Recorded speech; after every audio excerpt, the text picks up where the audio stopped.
যে বাংলাদেশ স্বাধীন হওয়ার পর থেকে অনেক রাজনৈতিক দলের অনেক সরকারের শাসন আমরা দেখেছি অথবা শুনেছি। কি জন্য বলি, কারণ সব শাসন দেখার সৌভাগ্য আমাদের হয় নাই বয়সের কারণে, কি বলেন ঠিক না? আবার আমরা এরকম বয়োজ্যেষ্ঠ মানুষও আছি যারা স্বাধীনতার পর থেকে পর্যন্ত সকল দলের শাসন দেখার আমাদের সুযোগ হয়েছে। আমি যে কথাটা বলতে চাই, এই স্বাধীনতার 54 বছরে আমরা এই বাংলাদেশে কি শান্তি প্রতিষ্ঠিত করতে পেরেছি? এই বাংলাদেশে কি চুরি, ডাকাতি, খুন খারাপি, রাহাজানি, সন্ত্রাস, চাঁদাবাজি, মাস্তানি এগুলি কি বন্ধ হয়েছে? অথচ সকল দলে কিন্তু ভালো কিছু করার আশ্বাস দিয়ে তারা ক্ষমতায় এসেছে, কি বলেন ঠিক কিনা? কিন্তু আমরা সেই আশ্বাসের প্রতিফলন দেখতে পাইনি। কিয়ামত পর্যন্ত এই আশ্বাসের প্রতিফলন আমরা দেখতে পাবো না যদি সেই মানবরচিত আদর্শ প্রতিষ্ঠা করার পেছনে বা মানবরচিত আদর্শ দ্বারা যারা রাজনীতি করে, মানবরচিত আদর্শ বা মানবরচিত আইনের দ্বারা যারা সমাজ রাষ্ট্র পরিচালনা করতে চায়, সেই তারা যদি কিয়ামত পর্যন্ত ক্ষমতায় থাকে, এই দুনিয়াতে শান্তি প্রতিষ্ঠিত করা সম্ভব নয় প্রিয় ভাইয়েরা। কারণ শান্তি প্রতিষ্ঠিত হওয়ার, শান্তি দেওয়ার একমাত্র আইন, একমাত্র জীবন ব্যবস্থা, আল্লাহ রাব্বুল আলামিন মনোনীত যে জীবন ব্যবস্থা, সেটি হচ্ছে কি? আল কোরআন, ইসলাম। সেই ইসলামের আলোকে যতদিন না পর্যন্ত কোনো সমাজ রাষ্ট্র পরিচালিত না হবে, সেই মহান সৃষ্টিকর্তা, বিশ্ব ব্রহ্মাণ্ডের একচ্ছত্র অধিপতি আল্লাহ রাব্বুল আলামিনের দেওয়া জীবন ব্যবস্থা অনুযায়ী যদি এই সমাজ এবং রাষ্ট্র পরিচালিত না হয়, তাহলে কখনোই এই সমাজে, এই দেশে, এই দুনিয়াতে শান্তির আমরা চিন্তাও করতে পারি না প্রিয় ভাইয়েরা। এই কথা কি আপনাদের বিশ্বাস হয় যে আল্লাহর আইন ছাড়া, কোরআনের আইন ছাড়া দুনিয়ার কোনো মানুষের তৈরি করা আইন সমাজে শান্তি দিতে পারে, রাষ্ট্রে শান্তি দিতে পারে, দুনিয়াতে শান্তি দিতে পারে? এটিকে বিশ্বাস করা যায়? যদি আমরা সেটা বিশ্বাস করে থাকি এবং সেই মানবরচিত আদর্শকে প্রতিষ্ঠা করার জন্য যদি আমরা সময় দিয়ে থাকি, কাজ করে থাকি, অর্থ দিয়ে থাকি, জীবন দিয়ে থাকি, তাহলে সেটি হবে আমাদের ইমানের সাথে সাংঘর্ষিক। একজন ইমানের দাবিদার, একজন মুসলিম দাবিদার হিসেবে আমার সেই ইমানের সাথে একটা সাংঘর্ষিক ব্যাপার হবে যদি আল্লাহর আইন বাস্তবায়নের বিপরীতে, কোরআনের আইন বাস্তবায়নের বিপরীতে, ইসলামী রাজনীতির বিপরীতে কোনো আদর্শের সাথে, কোনো দলের সাথে যদি আমার সম্পৃক্ততা থেকে থাকে, তাহলে সেটা ইমানের সাথে সাংঘর্ষিক, কালেমার সাথে সাংঘর্ষিক একটা ব্যাপার প্রিয় ভাইয়েরা। একজন মুসলমান হিসেবে আমাদেরকে এই আত্ম উপলব্ধি করতে হবে। একজন মুসলমান হিসেবে আমাকে বুঝতে হবে আল্লাহ রাব্বুল আলামিন আমাকে কেন দুনিয়াতে পাঠিয়েছেন। আমাকে এমনি এমনি দুনিয়াতে পাঠানো হয়নি। আমি বাজার সদাই করব, সংসার করব, আমি ছেলে মেয়ে নিয়ে সুখে শান্তিতে বসবাস করব, শুধু এটাই আমার দায়িত্ব নয়। এই দায়িত্ব নিয়ে আমাকে দুনিয়াতে পাঠানো হয়নি, এই কাজ দিয়ে আমাকে দুনিয়াতে পাঠানো হয়নি। আল্লাহ বলছেন, ওয়া খালাকতুল জিন্না ওয়াল ইনসা ইল্লা লিয়াবুদুন। আমি জিন এবং ইনসানকে আমার ইবাদত ব্যতীত অন্য কোনো উদ্দেশ্যে সৃষ্টি করি নাই। আমার তাদের একমাত্র কাজ হচ্ছে আমার ইবাদত করা। প্রিয় ভাইরা, আমরা 24 ঘন্টাই আল্লাহর ইবাদতে করতে হবে। আমাদের ব্যক্তিগত কাজ, পারিবারিক কাজ, সামাজিক কাজ, অর্থনৈতিক কাজ, রাজনৈতিক কাজ, ব্যবসায়িক কাজ, যত কাজের সাথে আমরা সম্পৃক্ত হই না কেন, থাকি না কেন, এই সকল কাজকে ইবাদতে পরিণত করতে হবে প্রিয় ভাইরা। এখন আসুন, আমাকে প্রশ্ন করবেন যে সেটিকে কিভাবে আমরা ইবাদত পরিণত করব। আমি রাজনীতি করব, সেটা কিভাবে ইবাদত হবে? আমি ব্যবসা করব, সেটা কিভাবে ইবাদত হবে? আমি চাকরি করব, সেটা কিভাবে ইবাদত হবে? আমি বাজার সদাই করব, সংসার করব, আমি সামাজিক অনেক কাজ করি, সেগুলা কিভাবে ইবাদত হবে? হ্যাঁ প্রিয় ভাইরা, এই সমস্ত কাজ ইবাদতে পরিণত করা সম্ভব যদি আল্লাহ রাব্বুল আলামিনের দেখানো পদ্ধতি অনুযায়ী, আল্লাহ রাব্বুল আলামিনের জীবন ব্যবস্থা অনুযায়ী এবং রাসূল করিম সাল্লাল্লাহু আলাইহি সাল্লামের প্রদর্শিত, তিনি যেভাবে করে গিয়েছেন, তিনি যেভাবে দেখিয়ে দিয়েছেন, তিনি যেভাবে নির্দেশনা দিয়েছেন, সে আলোকে যদি আমরা আমাদের জীবনটাকে সুন্দর করতে পারি, সাজাতে পারি, সেই নির্দেশনা অনুযায়ী যদি আমরা কাজ করতে পারি, তাহলে বিশ্বাস করুন আমাদের জীবনের প্রাত্যহিক সকল কর্মকাণ্ডই আল্লাহ রাব্বুল আলামিন ইবাদত হিসেবে গণ্য করবেন প্রিয় ভাইরা। সেজন্য আমাদেরকে সে আলোকে আমাদের জীবনটাকে সুন্দর করতে হবে। আমরা চাই, বাংলাদেশ জামাত ইসলামী চায় এই সমাজটাকে আল কোরআন এবং আল হাদিসের আলোকে প্রতিষ্ঠিত করার জন্য, পরিচালনা করার জন্য। বাংলাদেশ জামাত ইসলামের স্লোগান হচ্ছে, বক্তব্য হচ্ছে, সৃষ্টি যার, আইন চলবে তার। আপনি একজন মুসলমান হিসেবে এই আইনের, এই স্লোগানের বিপরীত কোনো অবস্থানে যাইতে পারি? সৃষ্টি যার, আইন চলবে তার, এর বিপরীত অবস্থানে কি আমাদের যাওয়ার সুযোগ আছে? দুনিয়ার কোনো মানুষের তৈরি করা আইন দ্বারা এই দুনিয়া চলতে পারে না। দুনিয়াটা চলবে হচ্ছে যিনি এই দুনিয়া সৃষ্টি করেছেন তার তৈরি করা আইন দিয়ে, কি বলেন ঠিক কিনা? আমি আপনি চলতে হবে আমাকে যিনি সৃষ্টি করেছেন সেই সৃষ্টিকর্তার তৈরি করা আইন দিয়ে। আমি সেই সৃষ্টিকর্তার তৈরি করা আইনের বিপরীতে দুনিয়ার মানুষের তৈরি করা আইন দিয়ে যদি আমি আমার জীবন, আমার পরিবার, আমার সমাজ, রাষ্ট্রকে পরিচালনা করার চিন্তা করি এবং চেষ্টা করি, সেটা হবে আমার ইমানের সাথে সাংঘর্ষিক। প্রিয় ভাইয়েরা, বাংলাদেশ জামাত ইসলামী এই বাংলার জমিনে, এই সমাজে আল্লাহ রাব্বুল আলামিনের মনোনীত যে জীবন ব্যবস্থা, সেই কোরআনের আলোকে একটি ইসলামী সমাজ বিনির্মাণ করতে চায়, একটি সুন্দর সমৃদ্ধ বাংলাদেশ প্রতিষ্ঠা করতে চায়, একটি ন্যায় এবং ইনসাফ ভিত্তিক সমাজ প্রতিষ্ঠা করতে চায়, বিশ্বের দরবারে মাথা উঁচু করে দাঁড়াবার মতো একটি বাংলাদেশ গঠন করতে চায় বাংলাদেশ জামাত ইসলামী। প্রিয় ভাইয়েরা, যেটার স্বাক্ষর, কৃতিত্বের স্বাক্ষর বিগত দিনে আমাদের দুইজন মন্ত্রী, 3টা মন্ত্রণালয় তারা চালিয়েছেন। আন্তর্জাতিকভাবে তাদের পেছনে গোয়েন্দা সংস্থা দিয়ে তদন্ত করা হয়েছে, 1 পয়সার দুর্নীতিও সেখানে খুঁজে পায় নাই। এটা কেন সম্ভব হয়েছে? এটা এই কারণেই সম্ভব হয়েছে, তারা আল্লাহকে ভয় করেছেন, তারা কোরআন অনুযায়ী তারা মন্ত্রণালয় চালিয়েছেন, আল্লাহর নির্দেশ অনুযায়ী তারা মন্ত্রণালয় চালিয়েছেন। বিধায় সেখানে তারা দুর্নীতি তারা করতে পারেন নাই, দুর্নীতি তারা করেন নাই, কারণ তারা এটা মনে করেছেন যে আমার এই দায়িত্বের ব্যাপারে আল্লাহ রাব্বুল আলামিনের কাছে আমাকে জবাবদিহি করতে হবে। প্রিয় ভাইয়েরা, কি আপনারা জানেন সেটা? জামাত ইসলামের 2জন মন্ত্রী, মাওলানা মতিউর রহমান নিজামী, শহীদ আলী আহসান মোহাম্মদ মুজাহিদ, 2জন মন্ত্রী 3টা মন্ত্রণালয় চালিয়েছে 5 বছরে। এরপরে 111 সরকার এসেছে, ফখরুদ্দিন সরকার এসেছে, সকল মন্ত্রী এমপিরা তারা সম্পদ রেখে তারা এই দেশ থেকে পালিয়ে গেছে। রাস্তার পাশে গাড়ি পড়ে রয়েছে, রাস্তার পাশে টাকার বস্তা পড়ে রয়েছে, কি পাইছেন না সেই সময়? তারা পালিয়ে যেতে বাধ্য হয়েছে। কিন্তু আমাদের 2জন মন্ত্রীর বিরুদ্ধে শুধু দেশীয় নয়, জাতীয় নয়, আন্তর্জাতিকভাবে পর্যন্ত তদন্ত করা হয়েছে, 1 টাকার দুর্নীতি সেখানে প্রমাণ করতে পারে নাই। প্রিয় ভাইরা, এই সমাজের মানুষগুলি যদি, এই সমাজটা যদি খোদাভীরু আল্লাহওয়ালা মানুষদের হাতে নেতৃত্ব হয়, তাহলে কি এই সমাজে আর কোনো অন্যায় থাকবে? অত্যাচার, জুলুম, নির্যাতন, পাপাচার থাকবে? সমাজে কোনো বিশৃঙ্খলা থাকবে? থাকতে পারে না। প্রিয় ভাইরা, আপনার এলাকার ওসি সাহেব যদি সৎ, দক্ষ, নীতিবান আল্লাহওয়ালা মানুষ হয়, এখানকার টিওনো সাহেব যদি সৎ, দক্ষ, নীতিবান আল্লাহওয়ালা মানুষ হয়, এই এলাকার চেয়ারম্যান সাহেব যদি সৎ, দক্ষ, নীতিবান আল্লাহওয়ালা মানুষ হয়, এলাকার মেম্বার সাহেব যদি সৎ, দক্ষ, নীতিবান আল্লাহওয়ালা মানুষ হয়, তাহলে দুর্নীতিটা করবে কে বলেন? দুর্নীতি করার কোনো মানুষ খুঁজে পাওয়া যাবে?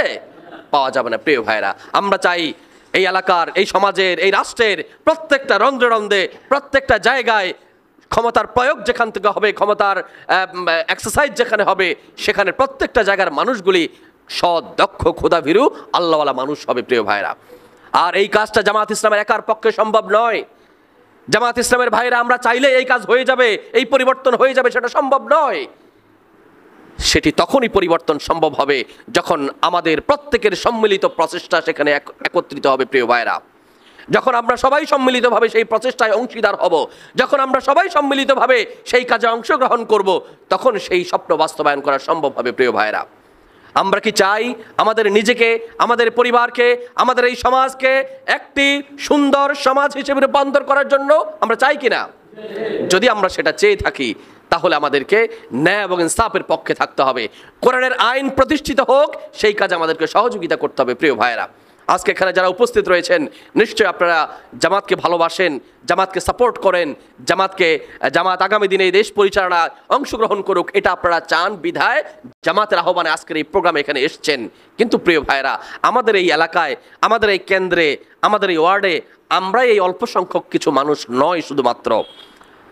এই জন্য আমাদের দায়িত্ব হচ্ছে, আমরা যেখান থেকে এসেছি, যে বাড়ি থেকে এসেছি, যে মহল্লা থেকে এসেছি, যে গ্রাম থেকে এসেছি, আমাদের দায়িত্ব হচ্ছে আমাদের প্রত্যেকটা বাড়িতে, প্রত্যেকটা ঘরে, প্রত্যেকটা মানুষের কাছে সেই দ্বীনের দাওয়াত, ইসলামের দাওয়াত, আল্লাহর কোরআনের দাওয়াতটাকে আমাদেরকে পৌঁছে দিতে হবে। প্রিয় ভাইয়েরা, আমরা মনে করি এটি শুধুমাত্র একটা রাজনৈতিক কর্মকাণ্ড নয়। আমরা মনে করি আমরা যেই কাজটা করছি, আমরা যেই সময়টা দিচ্ছি, আমরা যেখানে সেই সকাল 9টা থেকে পর্যন্ত আমরা বসে আছি, আমাদের প্রতিটা মুহূর্ত, প্রতিটা সময় কাঁধের 2 ফেরেশতা সওয়াব হিসেবে লিখছেন। আমরা সেই বিশ্বাস থেকে এখানে এসেছি যে আন্দোলনের কাজে, দ্বীনের কাজে, ইসলামের কাজে এই মেহনতকে আল্লাহ রাব্বুল আলামিন নেক হিসেবে কবুল করবেন। আমরা এই বিশ্বাস নিয়ে এখানে এসেছি। কি বলেন, আপনাদের কি মনে হয়? এটা মনে হয়। প্রিয় ভাইয়েরা, আল্লাহ রাসূল সাল্লাল্লাহু আলাইহি সাল্লাম দুনিয়াতে এই উদ্দেশ্যেই আগমন তার হয়েছে। নবীদের আগমন এই উদ্দেশ্যে হয়েছে, রাসূলদের আগমন এই উদ্দেশ্যে হয়েছে। আল্লাহ রাব্বুল আলামিন এই উদ্দেশ্যে নবী রাসূলদেরকে দুনিয়াতে পাঠিয়েছেন, মানুষদেরকে আল্লাহর দিকে আহ্বান করার জন্য, মানুষকে কোরআনের দিকে আহ্বান করার জন্য, মানুষকে ইসলামের দিকে আহ্বান করার জন্য। কোরআন হাদিস ইসলামের দিকে আহ্বান করার মাধ্যমে এই সমাজে এই দুনিয়াতে ইসলামকে প্রতিষ্ঠিত করার জন্যই নবীদের আগমন হয়েছে, অথবা আল্লাহ রাব্বুল আলামিন নবীদেরকে পাঠিয়েছেন। প্রিয় ভাইরা, এই দুনিয়া থেকে আর নবী আসবে? এই দুনিয়া থেকে আর রাসূল আসবে? আসবে না। তাহলে সেই দায়িত্বটা কি শেষ হয়ে যাবে? সেই কাজটা কি শেষ হয়ে যাবে? না, সেই কাজ শেষ হয়ে যাবে না। নবীর আগমন শেষ হয়ে গেছে, রাসূলের আগমন শেষ হয়ে গেছে, কিন্তু নবীর দায়িত্ব, রাসূলের দায়িত্বটা শেষ হয়ে যায়নি। আমরা যারা নিজেদেরকে নবীর উম্মত বলে দাবি করি, আমরা যারা নিজেদেরকে রাসূলের অনুসারী বলে দাবি করি, সেই দায়িত্বটা আজকে আমাদের উপর অর্পিত। প্রিয় ভাইরা, আল্লাহর নবী সেই আরবের আয়ামে জাহিলিয়াতকে পরিশুদ্ধ করার জন্য, সেই জাহিলি সমাজ ব্যবস্থাটাকে পরিবর্তন করার জন্য তিনি চেষ্টা করেছেন। এই কাজ করতে গিয়ে তিনি লাঞ্ছিত হয়েছেন, এই কাজ করতে গিয়ে তিনি অপমানিত হয়েছেন, এই কাজ করতে গিয়ে তিনি দাঁত হারিয়েছেন, এই কাজ করতে গিয়ে তাকে সমাজ থেকে বের করে দেওয়া হয়েছে, এই কাজ করতে গিয়ে তিনি 3.5 বছর জেল খেটেছেন, এই কাজ করতে গিয়ে তিনি অসংখ্য সম্মুখ যুদ্ধে তিনি অংশগ্রহণ করেছেন। প্রিয় ভাইরা, আজকে আমরা আল্লাহর নবীর অনুসারী হিসেবে, আল্লাহ রসুলের একজন অনুসারী হিসেবে আমরা কি সেই কাজ করছি কিনা, আর সেই কাজ করতে গেলে আমরা কি বাধার সম্মুখীন হচ্ছে কিনা, আমরা কি প্রতিবন্ধকতার সম্মুখীন হচ্ছে কিনা, আমরা কি জুলুম নির্যাতন চক্রাগানের সেই মুখোমুখি আমরা হচ্ছে কিনা? প্রিয় ভাইরা, যদি আমরা না হয়ে থাকি তাহলে বুঝতে হবে আমি সেই নবীর দায়িত্ব, নবীর একজন অনুসারী হিসেবে সেই দায়িত্ব আমি পালন করছি না। প্রিয় ভাইরা, তাহলে আজকে থেকে, এখন থেকে আমাদেরকে বুঝতে হবে, আমাকে যদি নবীর অনুসারী হিসেবে দাবি করতে হয়, আল্লাহর একজন বান্দা হিসেবে দাবি করতে হয়, আল্লাহর একজন গোলাম হিসেবে দাবি করতে হয়, তাহলে আল্লাহর দেওয়া জীবন ব্যবস্থা অনুযায়ী আল্লাহর সেই নির্দেশগুলি আমাকে পালন করতে হবে। রাসূল করিম সাল্লাল্লাহু আলাইহি সাল্লামের সেই অনুসৃত জীবন পদ্ধতি আমাকে অনুসরণ করতে হবে। যেই রাসূল করিম সাল্লাল্লাহু আলাইহি সাল্লামের আগমন হয়েছিল আরবের আয়ামে সেই জাহিলিয়াত সমাজ ব্যবস্থাটাকে ভেঙে দিয়ে সেখানে কোরআনের সমাজ ব্যবস্থা কায়েম করার জন্য, আজকে আমরা লক্ষ্য করছি, আমরা দেখতে পাচ্ছি আমাদের এই সমাজ ব্যবস্থাপনার মধ্যেও সেই জাহিলি সমাজ ব্যবস্থাপনা আজকে প্রতিষ্ঠিত রয়েছে। কি বলেন, ঠিক কিনা? এখানে চুরি, ডাকাতি, খুন খারাপি, রাহাজানি, মাদক, সন্ত্রাস, চাঁদাবাজ, ইফটিজিং সহ এমন কোনো অন্যায় কাজ নেই, এমন কোনো খারাপ কাজ নেই যেই খারাপ কাজ, অন্যায় কাজগুলা আমাদের এই সমাজে কম বেশি হচ্ছে না। কি বলেন, ঠিক কিনা? তাহলে এই সমাজ ব্যবস্থাটাকে মূলোৎপাটন করে, এই সমাজ ব্যবস্থাটাকে ভেঙে দিয়ে সেখানে আল কোরআন এবং আল হাদিসের রাজ কায়েম করার জন্য সেই চেষ্টাটা করতে হবে। কাকে? সেই প্রচেষ্টাটা করতে হবে যারা নিজেদেরকে আল্লাহর বান্দা বলে দাবি করেন, আল্লাহর গোলাম বলে দাবি করেন, যারা নিজেদেরকে রাসূলের উম্মত, রাসূলের অনুসারী বলে দাবি করেন, তাদেরকে সেই দায়িত্বটা পালন করতে হবে। প্রিয় ভাইরা, আমরা যদি সেই দায়িত্ব যথাযথভাবে পালন করতে না পারি, কাল হাসরের ময়দানে মৃত্যুর পরে আমাদেরকে যখন আল্লাহর কাছে জবাবদিহিতার মুখোমুখি করা হবে, আমরা কিন্তু আল্লাহর কাছে সন্তোষজনক কোনো অ্যান্সার, সন্তোষজনক কোনো জবাব আমরা দিতে পারবো না। এই জন্য প্রিয় ভাইরা, বাংলাদেশ জামাত ইসলামী যে ন্যায় এবং ইনসাফ ভিত্তিক সমাজ প্রতিষ্ঠা করার জন্য চেষ্টা করছে, আমাদেরকে সেই প্রচেষ্টায় নিজেদেরকে শারীরিক, মানসিক, আর্থিক সর্বোচ্চটুকু উজাড় করে দিয়ে সেই কাজে আমাদেরকে সহযোগিতা করতে হবে। প্রিয় ভাইরা, আল্লাহ রাব্বুল আলামিন বলছেন, ইন্নাল্লাহা আশতারা মিনাল মুমিনিনা আনফুসাহুম ওয়া আমওয়ালাহুম বিআন্না লাহুমুল জান্নাহ। আমি মুমিনদের জান এবং মাল কিনে নিয়েছি জান্নাতের বিনিময়ে। আল্লাহ আমাদের কাছ থেকে আমাদের জান এবং মাল কিনে নিয়েছেন জান্নাতের বিনিময়ে। এটা আল্লাহর সম্পদ। এটা কার সম্পদ?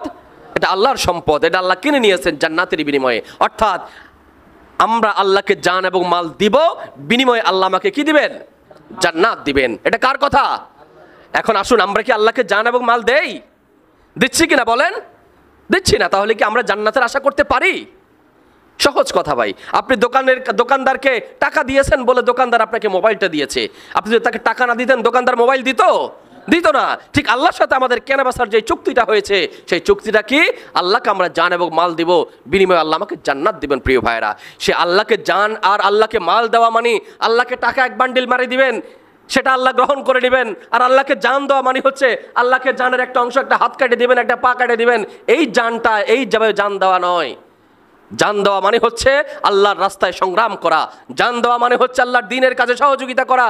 জান দেওয়া মানে হচ্ছে আল্লাহর দ্বীনের কাজে সময় দেওয়া। প্রিয় ভাইরা, আমাদের তাবলীগের সাথী ভাইয়েরা যেরকম তারা মানুষকে দ্বীনের পথে ডাকে, ইসলামের পথে আহ্বান করে, আমাদেরও দায়িত্ব হচ্ছে সেভাবে মানুষদেরকে দ্বীনের পথে, ইসলামের পথে আহ্বান করা।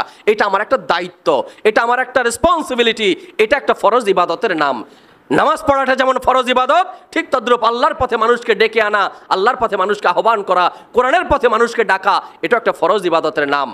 নামাজ না পড়লে গুনাহগার হতে হবে, নামাজের ব্যাপারে আল্লাহর কাছে জিজ্ঞাসিত হতে হবে, এটা আমরা বুঝি। কিন্তু দিনের কাজ না করলে, দিনের পথে না চললে, দিনের পথে মানুষকে আহ্বান না করলে, দিন প্রতিষ্ঠার কাজ না করলেও যে মানুষকে আল্লাহর আদালতে কাঠগড়ায় দাঁড়াতে হবে, এই উপলব্ধিটা কিন্তু আজকে আমাদের মধ্যে নাই প্রিয় ভাইরা।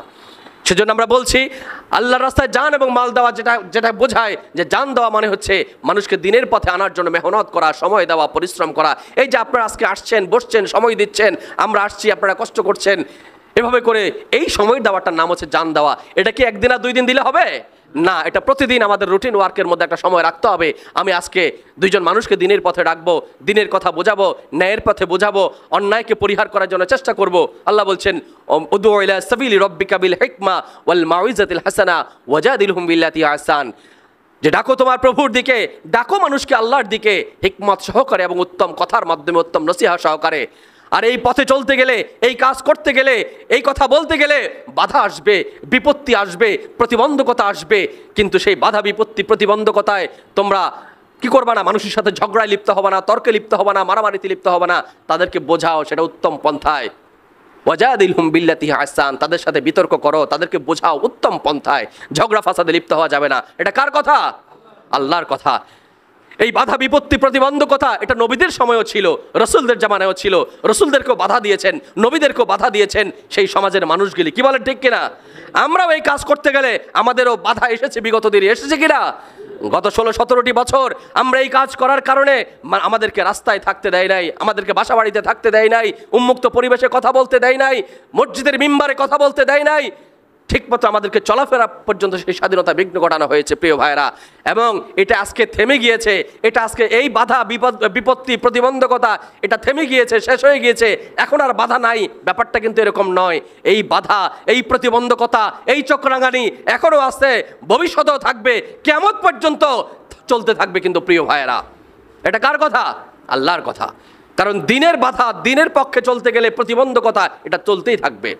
এজন্য প্রিয় ভাইরা, এই সমস্ত বাধা বিপত্তিকে ডিঙিয়ে আমরা দিনের পথে, ইসলামের পথে, কল্যাণের পথে, ন্যায়ের পথে আমাদেরকে পরিচালিত করতে হবে। সর্বশেষ আমি যেই কথাটা বলছি, এই দেশ অনেক রক্তের বিনিময়ে, শহীদের বিনিময়ে আমরা একটা পরিবর্তন এসেছে, কিন্তু এই পরিবর্তন স্থায়ী কোনো পরিবর্তন নয়। 1টি বছর হয়ে গেছে, এখানে এখনো কোনো রাজনৈতিক সরকার আসেনি। সরকার কমিটমেন্ট করেছে, বর্তমান যারা রয়েছে তারা কমিটমেন্ট করেছে, তারা বিগত ফ্যাসিবাদী সরকারের বিচার এবং সংস্কারের মাধ্যমে একটি সুষ্ঠু লেভেল প্লেইং ফিল্ড তারা তৈরি করার মাধ্যমে একটি নির্বাচন অনুষ্ঠিত করবে। কিন্তু আমরা লক্ষ্য করছি আজকে 1টা বছর অতিক্রান্ত হয়ে যাওয়ার পরেও সেই বিচার কার্যের কোনো সুনির্দিষ্ট কোনো আজকে ব্যবস্থাপনা তৈরি হয়নি, সেই বিচার কার্য এখনও শুরু হয়নি, শুরু হয়েছে কিন্তু আমরা সেটার উল্লেখযোগ্য কোনো অগ্রগতি দেখছি না। সেই সংস্কার কার্যে তারা করছে বলছে, কিন্তু সেই সংস্কার কার্যের কোনো উল্লেখযোগ্য অগ্রগতি, চোখে পড়ার মতো অগ্রগতি আমরা লক্ষ্য করছি না।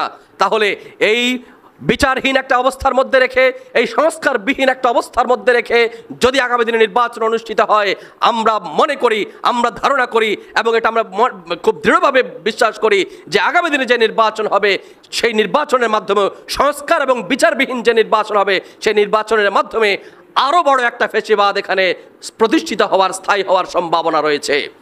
এজন্য আমরা বলতে চাই সরকারকে যে অতি দ্রুততম সময়ের মধ্যে নির্বাচনে যে রোডম্যাপ ঘোষণা করা হয়েছে, যে ফেব্রুয়ারির 12 তারিখ, এই ফেব্রুয়ারির মধ্যেই আওয়ামী ফ্যাসিবাদী খুনি হাসিনার বিচার কার্যক্রম এবং উল্লেখযোগ্য পরিমাণ সংস্কার সম্পাদনের মাধ্যমে এই ঘোষিত রোডম্যাপের মধ্যেই নির্বাচন দিতে হবে এবং লেভেল প্লেইং ফিল্ড তৈরি করতে হবে, নির্বাচনের পরিবেশ সৃষ্টি করতে হবে।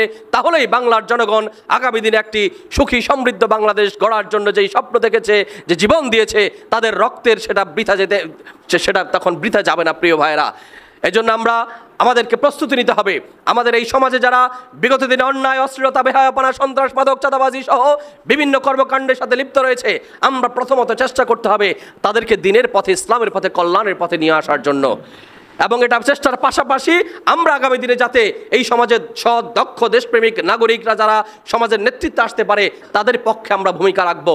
আমরা প্রথমেই বলেছি এখানে আমরা অল্প কিছু সংখ্যক লোক আছি, আমরাই শুধু সমাজের মানুষ নয়, এই সমাজে আমাদের নারী পুরুষ মায়েরা খালারা চাচিরা জেঠিরা আবার বৃদ্ধ বনিতা আরো অনেক মানুষ রয়েছে।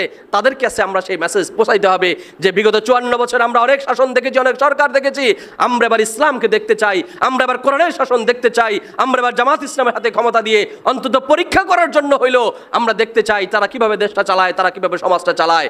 সমাজের প্রত্যেকটা বাড়িতে বাড়িতে গিয়ে আমরা মা বোনদেরকে খালাদেরকে চাচিদেরকে এই মেসেজটা দিতে হবে ইনশাআল্লাহ। কি বলেন ঠিক আছে? ইনশাআল্লাহ।